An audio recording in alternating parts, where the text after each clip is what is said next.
ఆదివారం సాయంకాలం గ్రౌండ్కి వెళ్ళి ప్రార్థన అడుగులు వేశాం. 6 గంటల నుంచి 7:30 వరకు ప్రేయర్ వాక్ చేసాం గ్రౌండ్లో. 7:30 నుంచి రాత్రి 11:30 వరకు తుఫాన్ రాజమండ్రి పరిసర ప్రాంతాలు. 8 ఏళ్ల తర్వాత పెట్టాను ప్రభువా, ఇలాగైపోతే ఎలాగా అనుకున్నాం. దేవుని మహాకృప, నా తండ్రి వాత్సల్యపూర్ణుడు గనక 2 రోజులు మంచి వాతావరణం, విస్తారమైన ప్రజల్ని ప్రభు తోడుకు రావడం చాలా ఆశీర్వాదకరంగా జరిగి, బాగా అంటే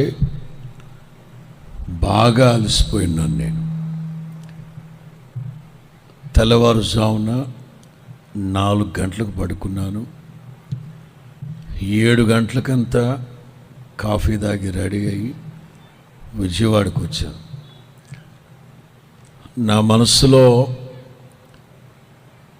1 గంటకు అనుకున్నాను ఫ్లైటు విజయవాడ టు కర్నూలు, కానీ అది 4 గంటలకని తర్వాత తెలిసింది.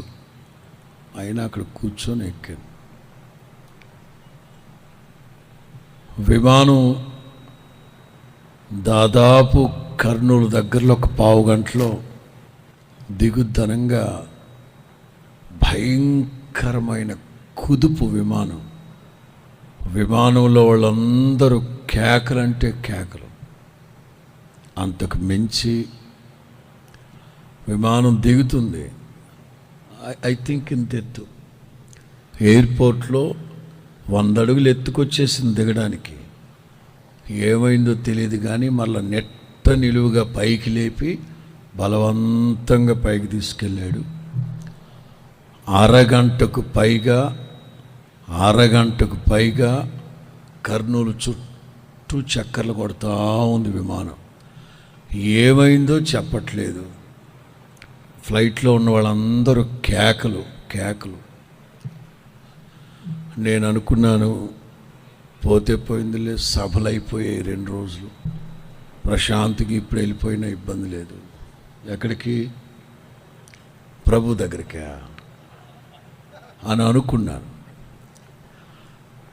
మీలో ఎవరో బలంగా ప్రార్థన చేసినట్టున్నారు. క్షేమంగా దిగింది అరగంట తర్వాత. లేకపోతే హైదరాబాద్ వెళ్ళిపోయి ఉండొచ్చు, బెంగళూరు వెళ్ళిపోయి ఉండొచ్చు, సకాలానికి వచ్చేవాడిని కాదేమో. నాకు భయం వేసింది. ఫస్ట్ టైం అంత దారుణం. అదేదో బస్సో ట్రైన్ అయితే ఎక్కడేదో దూకేసి కాళ్ళు చేతి తిరిగి వెళ్ళొచ్చు. అది బస్ కాదు కదా, గాలిలోని శాల్తీలు లెగిసిపోతాయి. దేవుని కృప, ప్రభు క్షేమంగా తీసుకొచ్చారు. దేవునికి మహిమ కలుగును గాక. 10:30 వరకు వాక్యం చెప్తాను. 10:30 వరకు పంచి వినిపించట్లేదు ఎక్కడ. ఓకే, పోలీసు వాళ్ళు ఇబ్బంది పెట్టారని తెలిసింది. చాలా సరిపోదు. వినబడుతుందా? చివరికి వినబడుతుందా? వ్యవహారాలు తగ్గిస్తే వినబడతాయి. మధ్య పెళ్లి జరుగుతూ ఉందట. పెళ్ళికి వచ్చిన వాళ్ళందరూ పంతులు గారి మీద విసుక్కుంటున్నారు, కోప్పడుతున్నారు.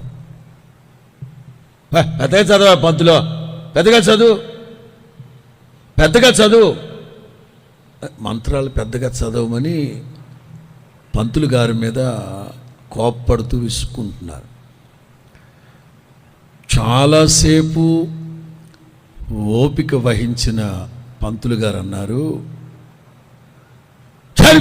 అర్థం బెట్ట, మీ సెల్ ఫోన్ రింగ్ టోన్లు సౌండ్ తగ్గించండి అర్రా, అప్పుడు నా మంత్రాలు వినబడతాయి మీకు అన్నాడట. అర్థమైందా? ఎవరి కాళ్ళే వ్యవహారాలు గుసగుసలు చేసుకుంటా ఉంటే సౌండ్ ఎక్కడ వినబడుద్ది చెప్పండి.